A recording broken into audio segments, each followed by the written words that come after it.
health, and because the family at home short of labor, but here, so he regret the wasting time here, and also his health was broken by low food condition with dirty food and small amount of water and living condition. How did you keep yourself going mentally? Đại dịch nghiệt ngã, nhưng mà anh em thì The most important thing help them to survive is to solidarity.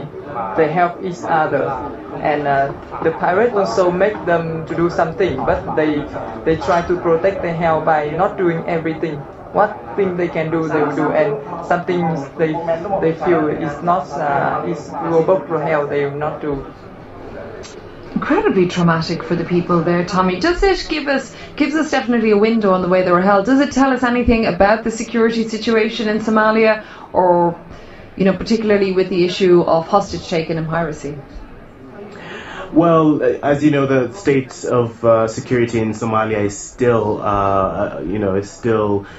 very bad at the moment with Al-Shabaab on the ground. But the piracy, the Somali piracy off the shore, has seen a major decline over the past 5 or so years. At least it did decline about 5 years ago when international navies sent their patrols out. But really, the pirates have not gone away. It's just that they've not had the opportunity to strike as they used to back in the day. This group that was freed are the last of the so-called forgotten hostages. That's the people who were hijacked and kidnapped back in 2012 or before that. Right now, there's still some hostages being held in Somalia, some Iranians and some Kenyans, but they were taken from fishing vessels much closer to the Somali coast. And with this, my understanding, Tommy, is that a ransom was paid. Do you have any more details on that? We don't have any details of how much, but we do know that there were conversations going on between negotiators and the pirates. But this group, you know, they were not Westerners, their vessel was not insured, so there was really nothing to offer for them, and that's why, according to the negotiators, that's why it took so long to get them back. But I don't think the pirates would have gotten much out of these people. Thanks very much, Tommy Ladipo, speaking to us from Nairobi. Just before I go, just want to give you one piece of news that 5 people have died in a light aircraft crash in Malta. Maltese media reports that the plane was destined for the Libyan city of Misrata, and not actually clear yet whether victims were civilians or military personnel. That's it for this edition of Outside Source. Thanks very much for your company. Back with you again tomorrow, 10 GMT. I'll see you then. This is the BBC World Service. In a couple of minutes, the news. But now, for the world in your pocket. I don't like identifying myself as human. I prefer to identify myself as a cyborg. I jumped into the water.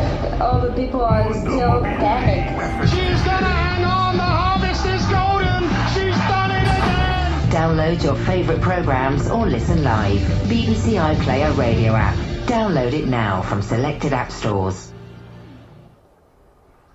And in 60 minutes on the BBC World Service. The newsroom with me, Andrew Peach. The mass exodus of refugees and migrants from the jungle camp in Calais begins. We'll talk to our correspondent there. Levels of carbon dioxide pass an important threshold, and the computer that predicts the outcome of cases at the European Court of Human Rights. Outlook is next. This is the BBC World Service, the world's radio station.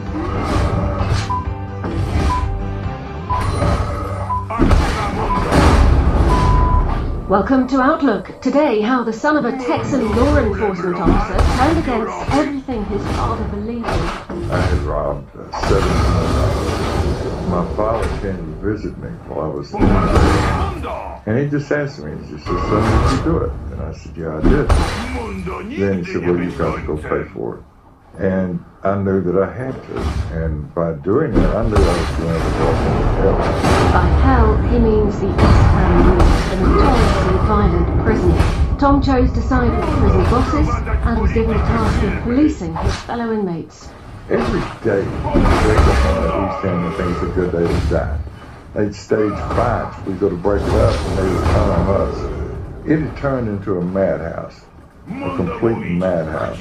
I was in charge of that madhouse, and I had to keep control of it. We'll hear what happened when a riot broke out and why Tom now thinks he deserves a pardon after the news. Hello, I'm Jerry Smith with the BBC News. The French authorities have begun a complex operation to evacuate and destroy the migrant camp known as the Jungle. Thousands of migrants are due to be loaded onto coaches near the northern port of Calais. They'll be taken to other parts of France where they'll be able to apply for asylum. More than 1,200 police and officials are overseeing the operation. France's Interior Minister, Bernard Cazeneuve, said it was proceeding as planned, calmly and under control. Correspondent John Dunn is in. Slowly the jungle is beginning to empty. Before dawn it was the thin trickle of migrants making their way a couple of hundred metres down the road to a processing centre. Now a steady flow of people dragging suitcases behind them is leaving the camp under a cold grey sky.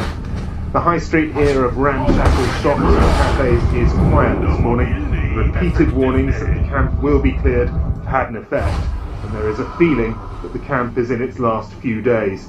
Some will try and stay, but the authorities want this place closed and have said they will start demolition tomorrow. Scientists monitoring climate change say 2016 is likely to be the first full year to see atmospheric levels of the greenhouse gas carbon dioxide remain above 400 parts per million. The World Meteorological Organization said global levels of the gas were unlikely to drop for many generations as the world entered a new era of climate reality. The amount of carbon dioxide in the atmosphere is now 44% higher than pre-industrial levels. The report also details growth in other greenhouse gases. A new agreement to limit greenhouse gas emissions is due to come into effect next month. Restrictions are unlikely to have any immediate impact. Kurdish Peshmerga fighters taking part in the battle against the Islamic State say they've cut off the town of Barshika, 12 kilometres north of Mosul. On Sunday, there were reports that the Kurdish forces had entered Barshika, which lies on official surprise. The commander has told local media that the town has been completely surrounded. The Iraqi government has meanwhile denied Turkish claims of involvement in the battle for Barshika. Turkish troops have been training a militia nearby. Human Rights Watch says at least 13 women and children were killed in an attack on a mosque 30 kilometers south of the Iraqi city of Kirkuk on Friday. Evidence suggested the buildings had been hit by an airstrike. The US-led coalition denies it was responsible. Human Rights Watch says the Iraqi airstrike should investigate the risk carried out the attack.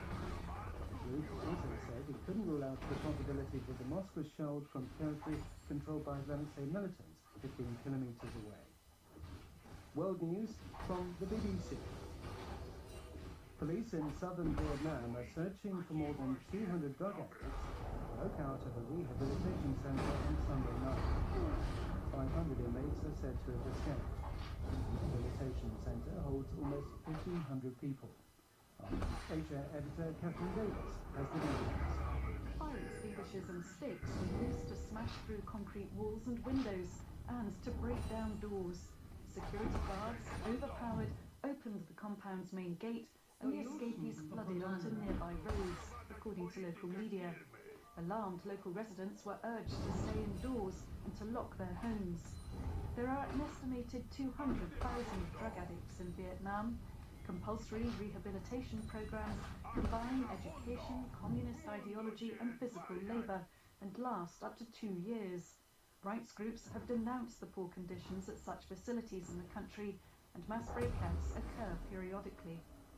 A historic mosque in India has told the Supreme Court it will open up fully to women, 5 years after it banned females from entering its inner sanctum. The trust that runs the Haji Ali Mosque, a Sufi shrine on an island off the Mumbai coast, says it will readmit them in a few weeks' time. Earlier, it had said women's presence near the tombs of male saints was sinful. In August, a lower court scrapped the ban. Women have also been campaigning against similar bans in some Hindu temples.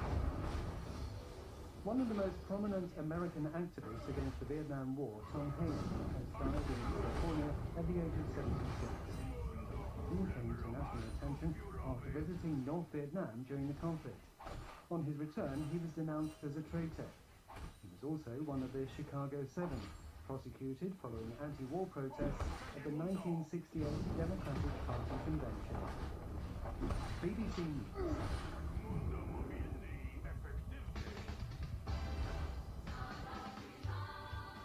Hello, I'm Jo Fitton, and this is Outlook, the programme that takes you around the world through extraordinary personal stories. Today, from bomb maker to ballet, we'll hear from a South African woman who discovered rhythm in the street battles of the apartheid era. We'll also be in Kosovo, where a certain US presidential hopeful has inspired a line of clothing, and from a Londoner obsessed with making wooden spoons. What I've got here is a tiny little shop, and it is right on a fairly major road that goes into London, so Hackney Road, Old Road. I just sit at the window so people can see me making, splitting a bit of wood and turning it into a spoon. I'll have a double-deck bus, big red double-deck bus, outside the shop, and it's like having two-tier kind of theatre rituals. More from Barney's Food. But our first guest today is Texan Tom Hunt, 69, and seeking pardon for the crimes he committed in his youth. He deserves it because of the work he's been doing since getting parole 30-odd years ago. And he's helping the police catch drug dealers, hundreds of them, he says. He fell into crime at a young age, even though his beloved father worked in law enforcement and was sent to jail for armed robbery. It was while he was there he decided he wanted to be on the other side, with the authorities rather than the criminals. But in a violent Texas jail of the 1980s, that wasn't a clear decision. Tom's been telling me how he fell in with the wrong crowd as a youngster. I was raised one block off Greenville Avenue. Organized crime ran rapid through that area with people like Joe Campisi, Jack Ruby. He's the one that killed Oswald. They were people that mentored my life. At that early age. And they were found one of you today. There was a restaurant. I was with Joe Campisi on it. And Joe Campisi was basically the founder. And I lived on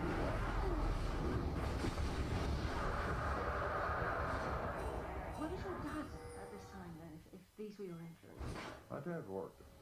He was with the Dallas Police Department for a long time. And after that, he was actually with the Fire Department and Police Department for 30-something years.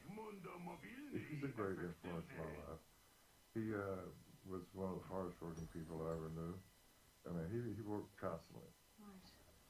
I was with my grandmother until my grandmother died. She lived right across the street from my mother. And I basically lived with her. And all those years that I did up until my teens, I was very well-mannered and very well in a controlled environment. After my grandmother died, it was kind of a different deal. So what happened? Well, what happened to me is that I got off the chain, so to speak. And that's where I started to get involved with the criminal side of what I got involved with. And what did you do on the criminal side? Well, we did extortion. And I got involved with that. He was friends, there was an older boy and he was going to prison. And when he went to prison, he basically left those operations to me. And I was only about 14 years old at that time. Well, why would any of these shops take you seriously? You walked in at 14 and said, give me money.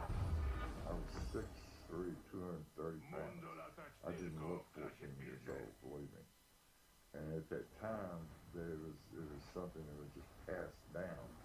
They knew what would happen if they didn't pay it, and they were pretty well happy to do it. What would happen to them, Tom? We'd stand in front of the business where people wouldn't want to come in, or they'd get their windows knocked out.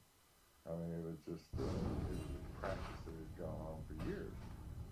How did you square what you were doing with the values that you've been brought up with and with your father, who was quite influencing? Well, I didn't. I didn't. I mean, if I had, then I wouldn't be in the position that I was. I didn't. The influences in my life were way more than what my father was influencing me. So being in that environment, being in that life, that was the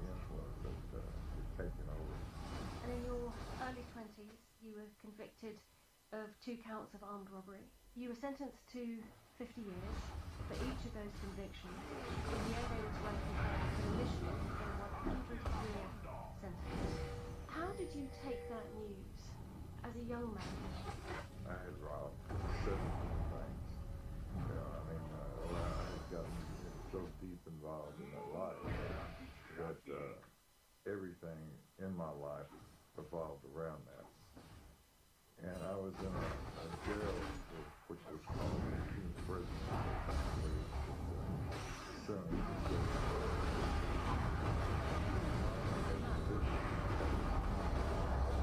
he just asked me, and he told me then he said, well, you've got to take this. And I moved it up. So I did.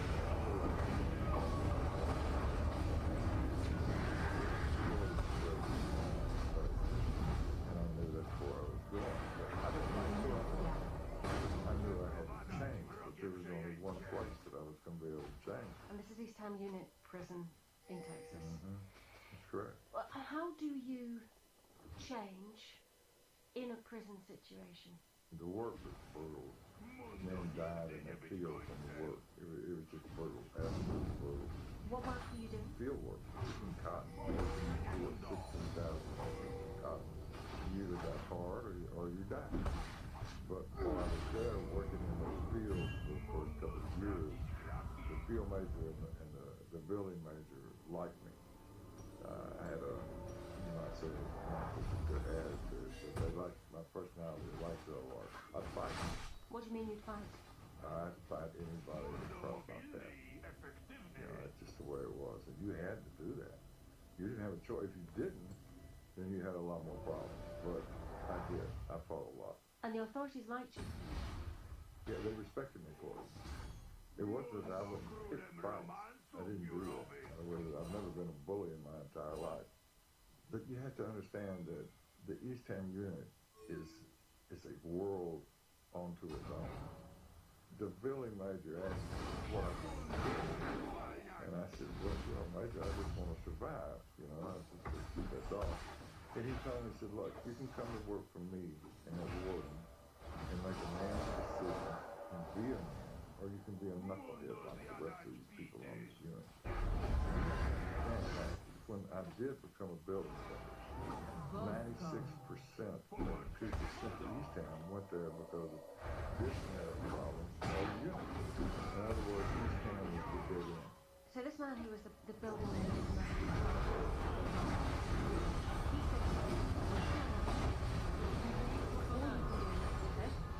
what did it mean to offer? I was charged with 18 cell blocks in 2000 for the most dangerous men in the United States. When you say you're in charge of them, what does that mean? It means I was in control. That cell block that they were on did exactly what I told them to do. If they didn't, then they got punished. The building attendant system was internal security for Texas prison systems for years. The guards never even in the cell block. We controlled it. From the time that they got off that chain bus, to the time I classified them and put them on a different block, to the time that they left. What made you the person picked for that? Because I didn't die. I wasn't supposed. For a long time, the building attendants were just supposed to do what I was strong. And it's hard for anyone to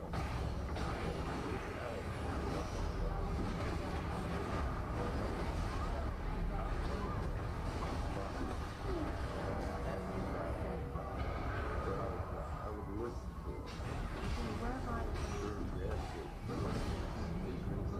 You had to be violent because of the fight. You know, I mean, when someone came in your office with a knife trying to stab you, you had to be violent and not strong enough to end it. And when you looked up and there were 13 or 14 people fighting in the day, you had to be violent enough to go in there and squash it. Did you carry a weapon? I couldn't have. And who gave you the riot battle? The majority of the building attendants take out. But then you got to look at how the majority of the gangs we were able to control had knives and other weapons that they would use on us. Did you carry a knife as well? Oh yeah. big one. Did you use that knife on the other inmates? No, never did. It was just for my safety. While you were there, in that prison, that the building tender system was banned by a judge after complaints of excessive violence. It had a reputation outside the jails. It certainly did. Of course, there were moments of let's say, brutality on the part of the building tenders towards some of the inmates. But you didn't have the best job pool to pick from. When I picked my building tenders to fill those roles, I'm picking them from murderers. And then I had to put them in charge of other people that had killed other people. That was the way it was. And it worked well. Most of the old timers drugs, they didn't have guards and they were messing with it. When William Wayne Justice stepped in and said the building tender system had to go, there wasn't time to fill the vacuum that was created when the building tenders left. When that system went out, gangs took over. After you've been in prison for 10 years, there was a riot. When did you first become aware that this was going on? Gangs knew that they were getting ready to stop the use of the building tenders. They knew that they were going to get a chance to take over the prison. So the night that they decided to do it, they were coming out of the chow hall and going down to the gym where the door goes out to the yard where they built some tents. And I was following them. I was in the middle watching them every night.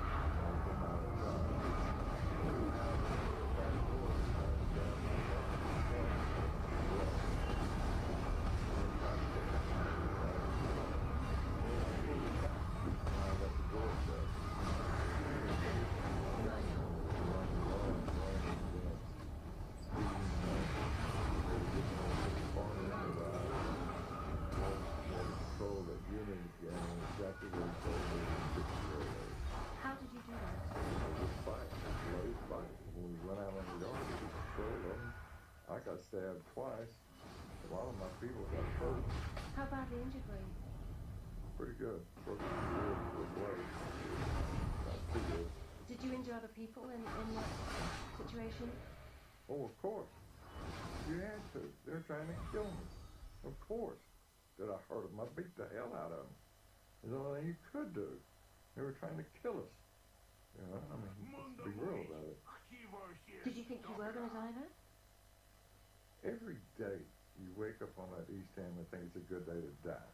Because they were trying to kill us for a steady 8 years. They'd stage fights. We'd go to break it up and they would turn on us. I had one of my guys get stabbed in the skull with a 3-wheel pocket knife. He turned into a madhouse. A complete madhouse. I was charged with madhouse and I had to keep control of it. So in that riot, you and the other building tenders are taking on the rioters.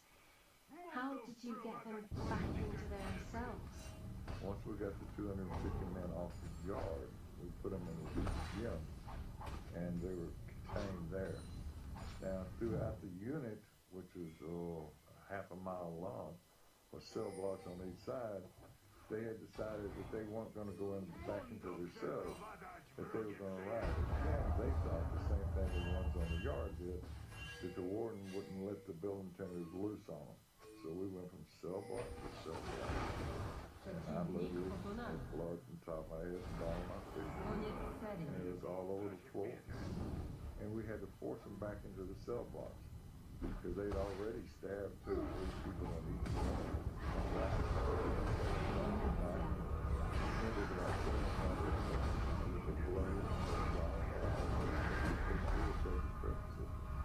Did anyone die that night? You know,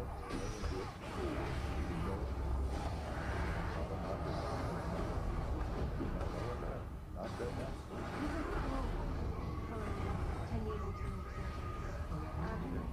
Was that connected to how you behaved during the riot? Oh yeah, I'd say the life of several guards. But it was a combination of what I've done over the 10 years. So when you came out of prison, what was your plan? What were you going to do with your life? I was in church thanking God every day for getting out of there. I was teaching in a church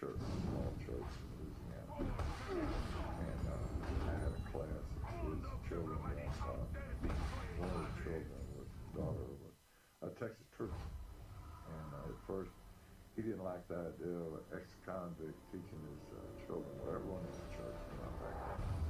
I didn't hide it from anyone.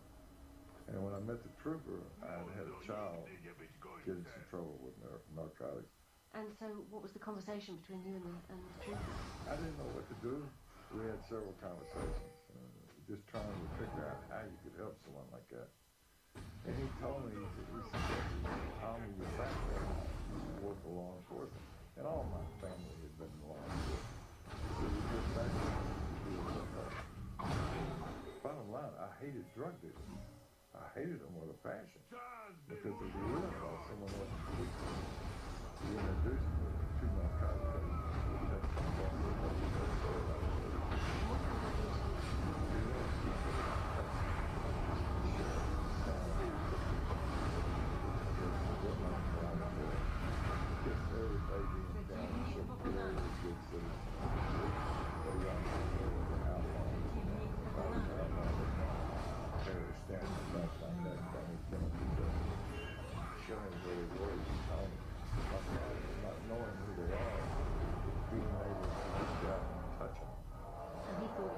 Reach out and touch them, so to speak. My background being in prison, my background being raised in Dallas, created a perfect storm. I made over 3,000 felony cases.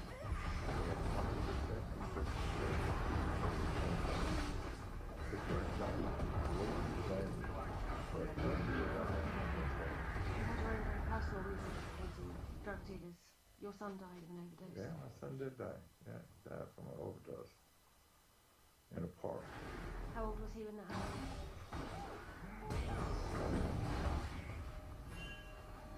Did you feel that by doing this, you were somehow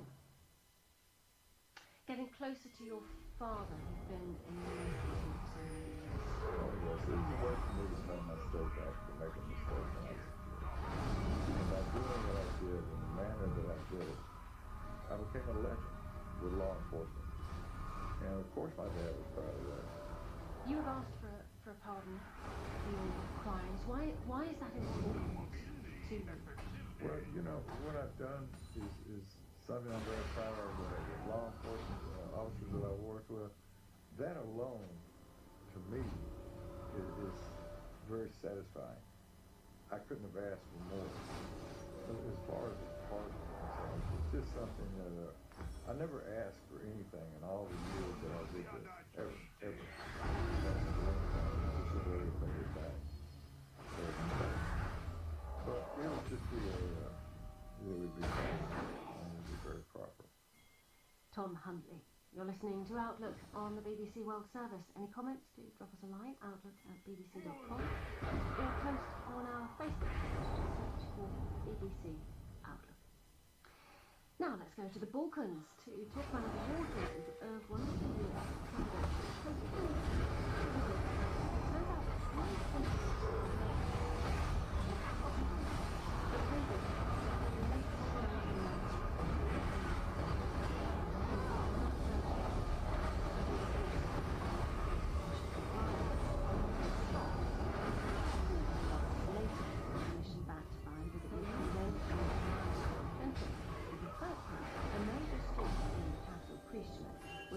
after him.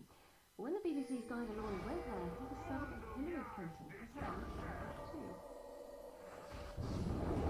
Just around the corner from Bill Clinton Boulevard, and there's also a statue of Bill Clinton in the corner of a shopping centre, sort of old-fashioned indoor kind. As you walk down the road to the shop, a place called Hillary 2, and in the window some clothes which look awfully familiar, almost as if they've been inspired by a United States presidential candidate. The family Morina have started these shops, and I'm here with Elda Morina, who's one of the people who runs the business. In fact, she actually runs this particular shop.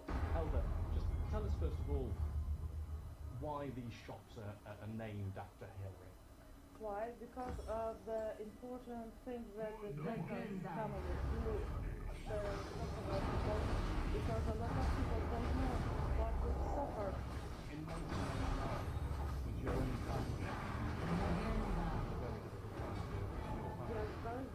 difficult time because we are not running from anymore. We are staying there and we had a lot of suffer. They killed my nephews, you know. Just my aunt and her girl now. We suffer a lot of post-traumatic stress. How old were you at that time? Now I am 35. So you would have been a teenager, 17. Teenager. In delicate. And it was very bad experience and so something. From that time I studied psychology. Then I know why post-traumatic stress that made us feeling that way. Why we are suffering now from that moment. I know that the shop isn't just named in tribute to Hillary Clinton, but some of the clothes that you sell are inspired by her wardrobe. I mean, can you maybe point out some of the things on the racks here? More plastic one. More plastic one. Like her style, you know her style. Very sort of cold. What would you say that Hillary Clinton's style is? How would you describe it? I think this woman with big clothes are not identified her. She's a very charismatic woman with a very good background for us. What sort of customers have responded to you bringing this style to Pristina? Women that are in business, women in politics, You've also had one very special visitor a few years ago. Can you tell us about what happened when Hillary Clinton came to Hillary's shop? Oh, we are so surprised because we expect that she was here. She was very smart and we were so happy because me and all people say, oh, here is statue, so great.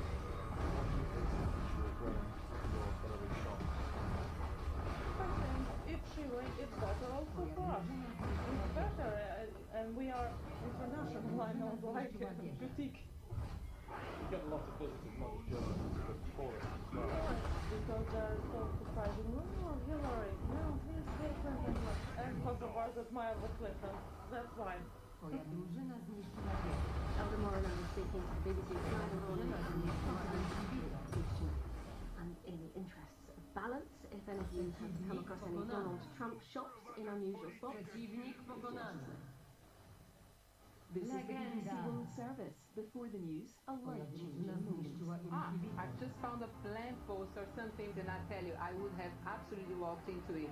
I'm Monica Vasconcelos, a singer, a journalist for BBC Brazil, and I'm slowly losing my eyesight. Many of us have learned a variety of ways of making our way without sight. It should go along with good self-respect and enablement and discovering and using other ways of being. I've been searching for people who may offer me new ways to think about blindness, and meeting up with my brother for lessons on how to use a white cane. Wall pavements. Wall pavements. Can I try? Yes, you can. So let's walk the other way. I'm using my as my vision slowly fades. Losing my sight and learning to swim at bbcworldservice.com/documentaries. Still to come here on Outlook, a celebrated choreographer in South Africa tells us why she made bombs for the ANC. They came to me, the ANC members, they said, okay, can we connect? Can you do this for us? We will teach it to you. I said straight away yes. They would bring 25 liters of petrol. Now when I'm done with a case, like I just put a case outside on the plate, and we just take and go. The full story after the headlines. BBC News with Jerry Smith. French authorities have begun a complex operation to evacuate and destroy the migrant camp known as the Jungle. Thousands of migrants are due to be loaded onto coaches near the northern port of Calais, taken to other parts of France where they will be able to apply for asylum. Some doubt that enough buses are available. France's Interior Minister said the operation was proceeding calmly. Scientists monitoring climate change say 2016 is likely to be the first full year to see atmospheric levels of the greenhouse gas carbon dioxide remain above 400 parts per million. All things Meteorological Organization said global levels likely to drop in the generations. Police in southern Vietnam are searching for more than 200 drug addicts who broke out of a rehabilitation center. Some used fire extinguishers and sticks to smash their way out. Officials have urged local residents to lock themselves indoors. Flags are flying at half-mast in Cameroon. Religious services have been held throughout the country as part of the day of national mourning following a train crash on Friday. 79 people were killed. Authorities have called for blood donations as they work to treat the hundreds injured. A historic mosque in India has told the Supreme Court that it will open up fully to women, 5 years after it banned females from entering its inner sanctuary. The Supreme Court says it will remove women's power. Women's presence will receive male saints with sinful. One of the most prominent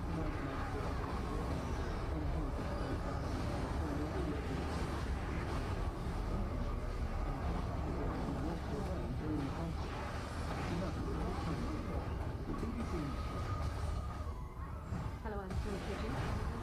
To Outlook. This half, Witherspoons are superheroes. It's set in South Africa, home of Sibonisa Ndaba. She's a leading choreographer and recently worked on an opera about the